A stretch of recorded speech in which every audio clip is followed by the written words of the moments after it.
भारत की कहानी एक ऐसी भारत की कहानी एक ऐसी यात्रा है जहां सत्ता, अधिकार और व्यवस्था धीरे धीरे विकसित हुए।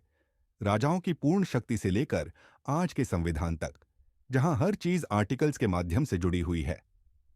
कभी इस देश में कानून का मतलब था राजा जो कहे वही सही।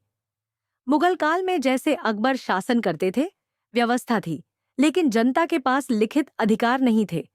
फिर व्यापार के बहाने आई ईस्ट इंडिया कंपनी और धीरे धीरे पूरे भारत पर नियंत्रण कर लिया। अंग्रेजों ने कानून बनाए, अदालतें बनाई, लेकिन उनका मकसद जनता की भलाई नहीं था। 1857 में जब भारतीय विद्रोह 1857 हुआ, तो यह सिर्फ विद्रोह नहीं था, ये उस सोच का जन्म था कि अब जनता अपने अधिकार खुद तय करेगी। इस अनुभव ने भारत को सिखाया कि सत्ता को बांटना जरूरी है। यही सेपरेशन ऑफ पावर्स का सिद्धांत है, जिसे मोंटेस्क्यू ने समझाया। आजादी के बाद डॉक्टर भीमराव आम्बेडकर और संविधान सभा ने इस सिद्धांत पर आधारित एक मजबूत संविधान बनाया। 26 जनवरी 1950 को लागू हुआ संविधान हम भारत के लोग से शुरू होता है। आर्टिकल 1 बताता है कि भारत राज्यों का एक संघ है, एक मजबूत यूनियन। आर्टिकल्स 5 से 11 यह तय करते हैं कि कौन भारतीय नागरिक है, यानी इस पूरी कहानी का हिस्सा कौन है। अब कहानी का सबसे शक्तिशाली भाग शुरू होता है। फंडामेंटल राइट्स, आर्टिकल्स 12 से 35।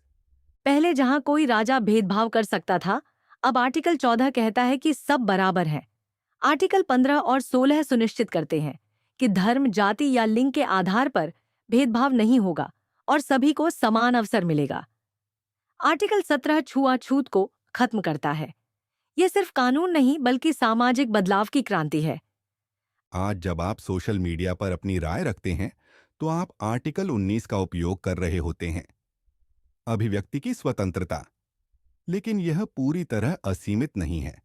ताकि समाज में संतुलन बना रहे, आर्टिकल 21 आपको जीवन और व्यक्तिगत स्वतंत्रता देता है, जिसमें सम्मान, स्वास्थ्य और प्राइवेसी शामिल है, जैसा कि सुप्रीम कोर्ट ने केएस केस में स्पष्ट किया। आर्टिकल 21 ए हर बच्चे को शिक्षा का अधिकार देता है, यानी भविष्य की नींव मजबूत करता है। अगर कोई आपको बिना कारण गिरफ्तार करता है, तो आर्टिकल 22 आपकी रक्षा करता है। अगर कोई जबरदस्ती काम करवाता है, तो आर्टिकल 23 उसे अपराध मानता है। आर्टिकल 24 बच्चों को खतरनाक काम से बचाता है। आर्टिकल 25 से 30 आपको अपने धर्म और संस्कृति को अपनाने की स्वतंत्रता देते हैं। और अगर इन सभी अधिकारों का उल्लंघन हो, तो आर्टिकल 32 आपको सीधे सुप्रीम कोर्ट जाने की शक्ति देता है। इसीलिए डॉक्टर भीमराव आम्बेडकर ने इसे संविधान का दिल कहा। लेकिन सिर्फ अधिकार देने से समाज नहीं चलता, सरकार को दिशा भी चाहिए। इसलिए डायरेक्टिव प्रिंसिपल्स आर्टिकल्स 36 से 51 बनाए गए। आर्टिकल 39 समान संसाधनों की बात करता है। आर्टिकल 40 पंचायतों को बढ़ावा देता है। आर्टिकल 44 एक समान नागरिक संहिता का लक्ष्य रखता है। और आर्टिकल 50 न्यायपालिका को कार्यपालिका से अलग रखता है, यानी सेपरेशन ऑफ पावर्स को मजबूत करता है। आर्टिकल 51 ए नागरिकों को उनके कर्तव्य भी याद दिलाता है, क्योंकि अधिकार और जिम्मेदारी साथ साथ चलते हैं।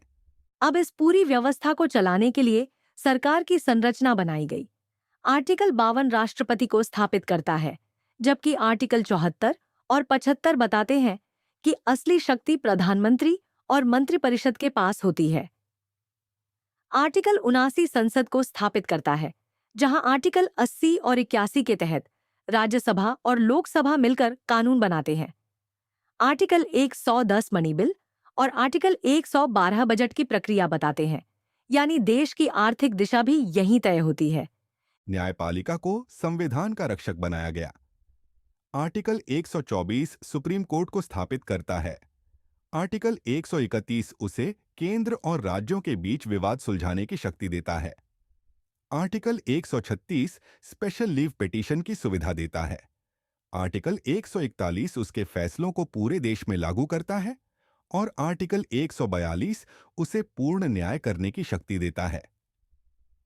राज्यों में आर्टिकल 153 राज्यपाल और आर्टिकल 163 मुख्यमंत्री की भूमिका तय करते हैं। जबकि आर्टिकल 214 हाई कोर्ट की स्थापना करता है और आर्टिकल 226 नागरिकों को रिट के माध्यम से न्याय पाने का अधिकार देता है। लोकतंत्र को जमीनी स्तर तक ले जाने के लिए आर्टिकल 243 पंचायतों और आर्टिकल 243 पी नगर पालिकाओं को शक्ति देता है। अब गांव और शहर अपने फैसले खुद लेते हैं। आर्टिकल 245 और 246 केंद्र और राज्यों के बीच कानून बनाने की शक्तियों को बांटते हैं, जबकि आर्टिकल 248 केंद्र को अतिरिक्त शक्तियां देता है। यानी भारत में केंद्र थोड़ा अधिक मजबूत है। आर्थिक व्यवस्था के लिए आर्टिकल 266 कंसोलिडेटेड फंड और आर्टिकल 280 फाइनेंस कमीशन की स्थापना करता है ताकि देश में आर्थिक संतुलन बना रहे। आर्टिकल 324 इलेक्शन कमीशन को स्थापित करता है ताकि चुनाव निष्पक्ष हों और आर्टिकल 326 हर नागरिक को वोट का अधिकार देता है। समाज के कमजोर वर्गों को आगे लाने के लिए आर्टिकल्स 330 से 342 तक आरक्षण और सुरक्षा की व्यवस्था की गई है। आर्टिकल 343 हिंदी को आधिकारिक भाषा घोषित करता है, जबकि आर्टिकल 351 उसके विकास की दिशा तय करता है। संविधान यह भी जानता है कि संकट आ सकते हैं, इसलिए आर्टिकल 352 राष्ट्रीय आपातकाल, आर्टिकल 356 राज्य में राष्ट्रपति शासन और आर्टिकल 360 वित्तीय आपातकाल की व्यवस्था करता है और आर्टिकल 368 यह सुनिश्चित करता है कि संविधान समय के साथ बदल सकता है, लेकिन उसकी मूल संरचना नहीं बदलेगी, जैसा कि केशवानंद भारती केस में तय किया गया। इस तरह यह पूरी कहानी एक धागे में बंधी हुई है। जहां पहले राजा ही कानून था, आज संविधान सबसे ऊपर है। अब जब आप बोलते हैं, आर्टिकल 19 काम करता है। जब आप सुरक्षित रहते हैं, आर्टिकल 21। जब आप वोट देते हैं, आर्टिकल 326। और जब आप न्याय मांगते हैं, आर्टिकल 32 आपके साथ खड़ा होता है।